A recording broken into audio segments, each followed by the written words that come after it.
प्रभु जी ने समझाया। तो आज के श्लोक में भगवान रजोगुण का वर्णन कर रहे हैं कि जब हमारे शरीर में रजोगुण होता है तो किस प्रकार से लोभ पैदा होता है। तो वास्तव में ये कार्य रजोगुण का है और रजोगुण का कार्य ये है हमारे ऊपर। तो हमें इसको समझना है कि रजोगुण हमारे ऊपर कार्य कर रहा है, हमारा कार्य नहीं है। तो सबसे पहले ये जो अध्याय है हमें समझना चाहिए कि ये जो दोष आते हैं रजोगुण के कारण, लोभ का दोष आता है, उसके बाद फिर अधर्म में प्रवृत्ति का दूसरा दोष आता है, उसके बाद फिर अधर्म के प्रारंभ की योजनाएं बनाई जाती हैं, ये दोष आता है। इसके बाद फिर उसमें भारी चिंता पैदा होती है, ये दोष आता है। और इसके बाद फिर बहुत ज़्यादा आसक्ति पैदा होती है। ये सब लगातार दोष जो आते हैं ये कहाँ से आते हैं? लोभ के कारण। और लोभ का जो दोष है आता है कहाँ से? रजोगुण के कारण। तो भगवान बता रहे हैं, क्या बता रहे हैं? कि लोभ का ये जो दोष है हमारे अंदर रजोगुण के कारण है। इसलिए हमें क्या करना चाहिए? रजोगुण से बचना चाहिए। रजोगुण आपको बहुत पाप में लगाता है ना। तो चूँकि हमारे दिमाग में ये विचार रहता है कि ये मैं खुद कर रहा हूँ, इसलिए अपने को सुधारते नहीं।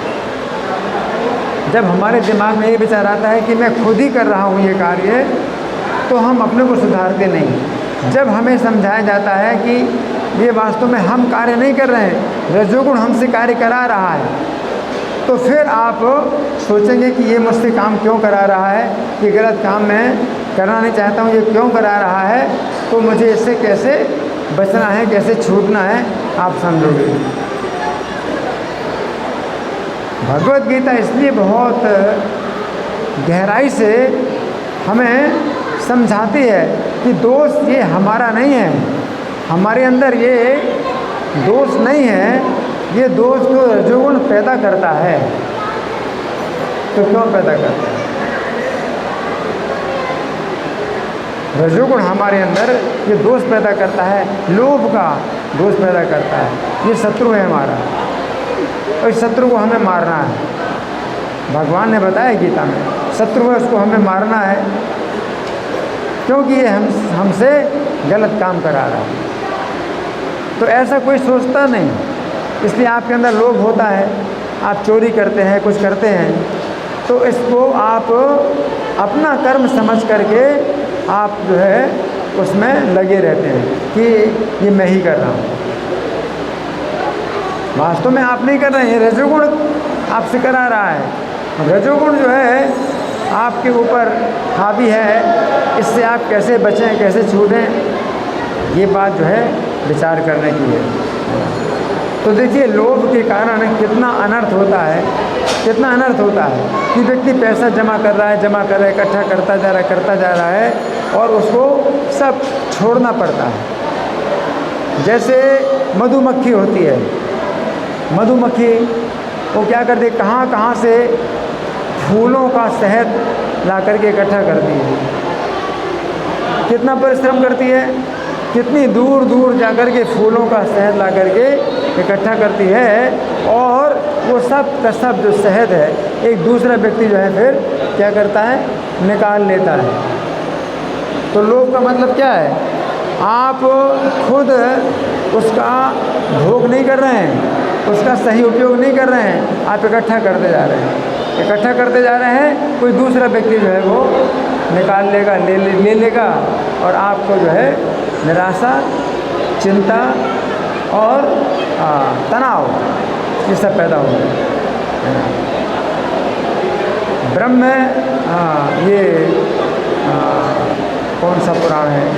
ब्रह्म वैवर्त है,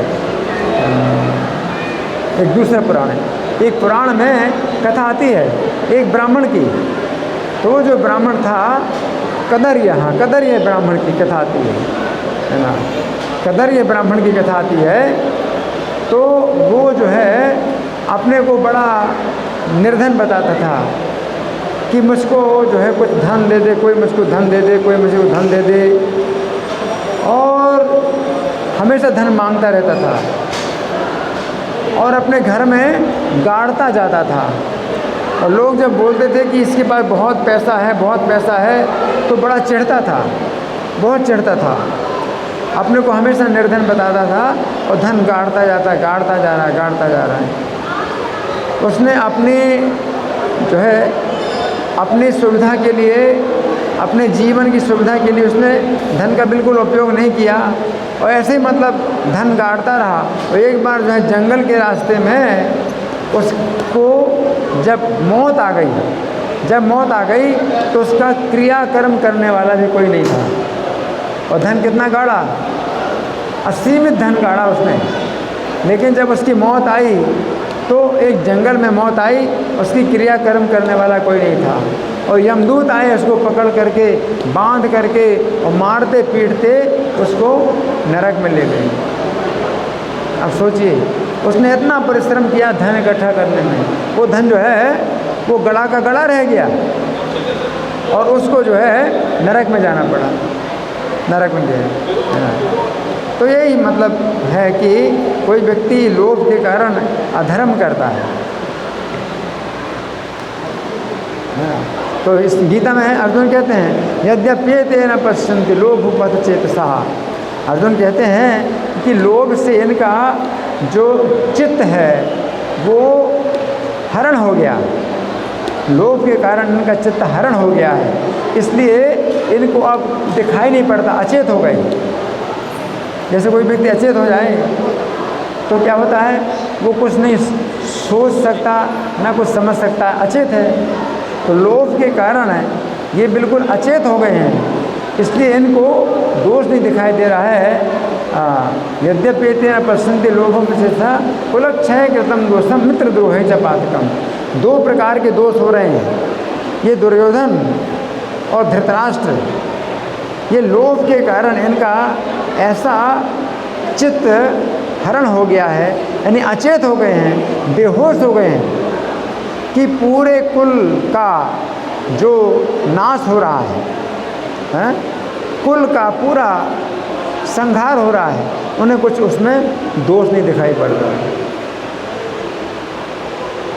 वे चाहते हैं पांडवों की संपत्ति हमारे पास आ जाए और पूरा का पूरा कुल उसमें स्वाहा हो जाए, लेकिन बस हमारे पास पांडवों की संपत्ति आ जाए, जबकि इनके पास असीमित संपत्ति, हस्तिनापुर का पूरा राज्य धृतराष्ट्र के पास है, दुर्योधन के पास है। पांडवों की संपत्ति के लोभ में पूरा कुल, पूरा का पूरा कुल क्या होने वाला है, नष्ट होने वाला है, उनको दोष नहीं दिखाई दे रहा। और दूसरा दोष क्या है, मित्रद्रोहे च पातकम। पांडव लोगों ने हमेशा इनके साथ मित्रता की, हमेशा मित्रता की, हमेशा इनकी रक्षा की, उन्हीं के साथ में द्रोह कर रहे हैं। पांडवों ने इनके साथ में हमेशा मित्रता की, हमेशा इनके शत्रुओं का विनाश किया और रक्षा की, दुर्योधन की रक्षा की। उन्हीं के साथ द्रोह कर रहा है। उन्हीं पांडवों के साथ इन्होंने क्या किया, जुआ खेला लोभ के कारण।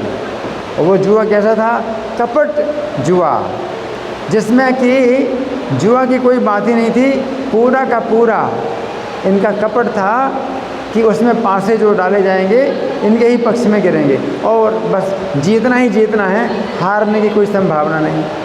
तो कपट जुए में इनकी सब संपत्ति ले ली लोभ के कारण। इसी लोभ के कारण है इन्होंने द्रौपदी का कितना अपमान किया। तो ये सब जो है लोभ के कारण क्या है, ये अचेत हैं। अर्जुन कह रहे हैं कि ये लोग बिल्कुल अचेत हैं, लोभ के कारण पूरे कुल का नाश, पूरा कुल 5 पीढ़ियाँ हैं, 5 पीढ़ियाँ हैं।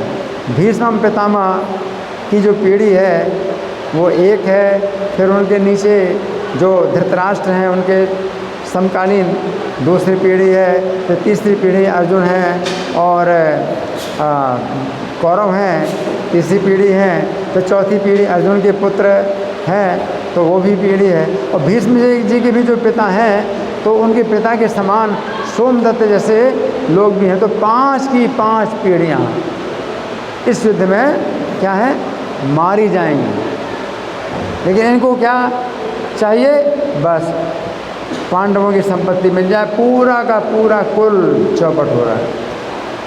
अर्जुन ने देखा, अर्जुन सोच रहे थे कि आखिरकार जब मैं युद्ध में आऊँगा सामने, तो ये लोग जो है अपना विचार बदल देंगे, युद्ध नहीं होगा। अर्जुन ने ऐसा सोचा था, इसलिए अर्जुन ने अभी तक कुछ बोला नहीं। ठीक है, चलो, अर्जुन जब अपनी शक्ति दिखाएंगे तो ये लोग जो है दब जाएंगे और समर्पण कर देंगे। लेकिन इन्होंने देखा, अर्जुन ने देखा कि ये मेरी शक्ति को जानते हैं, तो भी जो है ये समर्पण नहीं कर रहे हैं और बिल्कुल सब पूरे कुल को मरवाना चाहते हैं। पूरा कुल अब जो है मतलब मारा जाएगा। अर्जुन अगर युद्ध करेंगे तो क्या होगा, कोई जिंदा नहीं बचेगा। अर्जुन युद्ध करेंगे। अब अर्जुन सोचते हैं कि हमें जो है सोचना चाहिए कि भाई हमसे तो पाप ना हो, इसलिए अर्जुन इस तरह से विचार कर रहे हैं। तो कहने का मतलब ये है कि लोभ के कारण व्यक्ति की जो बुद्धि है वो इतनी ज़्यादा दूषित हो जाती है। पुत्र है वो पिता की हत्या कर देता है। आजकल पुत्र पिता की हत्या कर देता है। एक व्यक्ति ने जो है लोभ के कारण कि जो मकान की संपत्ति है वो अपने नाम करने के लिए अपनी माता, उसकी जो माता है, देखो जन्म देने वाली माता है, उसको जो है वो धूप में अपने बाल सुखा रही थी। उसकी माता उसका हाथ पकड़ करके वो घर के अंदर ले आया और चाकू से जो है अपनी माता की छाती में मारता रहा और माता की हत्या कर दी। लोभ के कारण भाई भाई की हत्या कर देता है और पुत्र पिता की हत्या कर देता है, अपनी माता की हत्या कर देता है। सब कुछ लोभ के कारण होता है ना। और ये लोभ का कारण क्या है, रजोगुण है।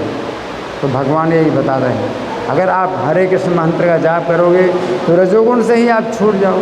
तो रजोगुण छूट जाओगे तो लोभ नहीं आएगा, लोभ नहीं आएगा तो अधर्म नहीं होगा, अधर्म नहीं होगा तो फिर वो पाप पुण्य योजनाएँ नहीं बनेंगी, पाप पुण्य योजनाएँ नहीं बनेंगी तो फिर वो चिंता नहीं प्राप्त होगी, और चिंता नहीं प्राप्त होगी तो जो है बहुत आसक्ति नहीं होगी। तो सब के सब जो अनर्थ हैं वो होते किस कारण से, लोभ के कारण। और लोभ होता है किस कारण से, रजोगुण के कारण। रजोगुण क्यों होता है, आप हरे कृष्ण मंत्र का जाप नहीं करते। आप हरे कृष्ण मंत्र का जाप करो, है ना, लगातार जाप करो और रजोगुण से आप छूटो, आप सत्वगुण में आओ। सत्वगुण में आओगे तो आपकी रुचि होगी। भगवत गीता में भगवान ने क्या उपदेश दिया, उसको सुनना है, उसको सुनना है, उसको जानना है। अर्जुन की जो भावना है वो कैसी है, उसको जानना है ना। तो इस तरह से जो है आप रजोगुण से ऊपर उठो, क्योंकि आप वास्तव में आप नहीं ये काम कर रहे, आपके अंदर लोभ नहीं है, ये रजोगुण आपके अंदर लोभ पैदा कर रहा है। तो क्यों ना आप जो है इस विचार और इस उपाय को अपनाइए, हैं। ये जो हरे कृष्ण आंदोलन पूरी दुनिया में फैल रहा है और हरे कृष्ण का कीर्तन जोर जोर से भी करते हैं भक्त लोग, सड़कों में भी कीर्तन करते हैं। तो इसको जो है आप लोग अपनाइए और इसका जो है लाभ उठाइए। धन्यवाद। ग्रंथराज श्रीमद् भगवद गीता की जय, श्रील प्रभुपाद की जय। हरे कृष्णा।